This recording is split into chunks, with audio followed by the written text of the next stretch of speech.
This is Scrawler's second place. From Merman School, James Corman.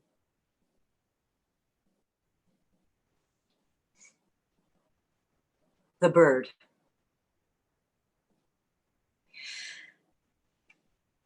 On the ground sat a rock, gray, still, cold. On the rock sat a bird. Around the bird, glass walls and people peering in. The bird was lonely, cold, wanting.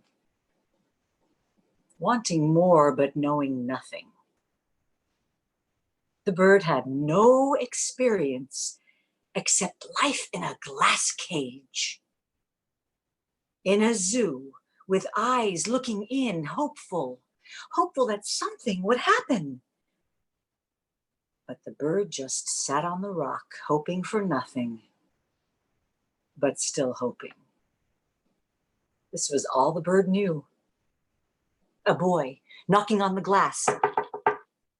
The bird startled, then relaxed, although never quite relaxed enough, never quite curious enough, never until night.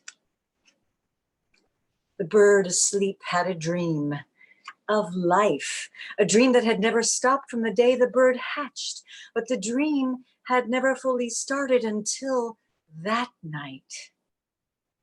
Stars shining down, the bird woke up and flew into the night sky, saw rivers blowing beneath in the moonlight, heard the soft rustling of leaves, felt freedom. Morning, awake, the bird sat on a gray, still, cold rock. Awake and awakened to reality.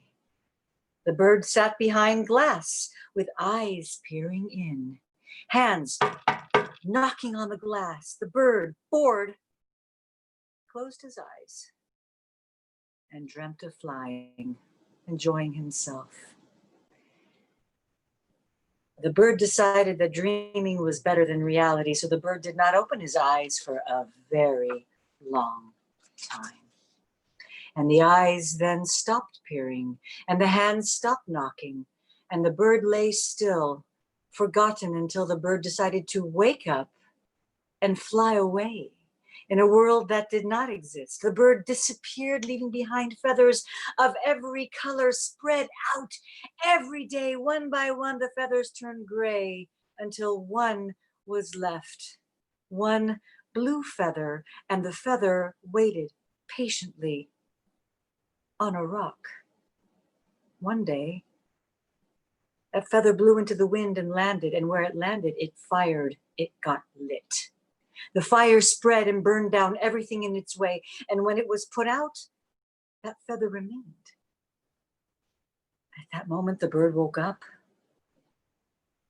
That bird sitting on a gray, cold, still rock, behind glass walls, with eyes peering in from every direction.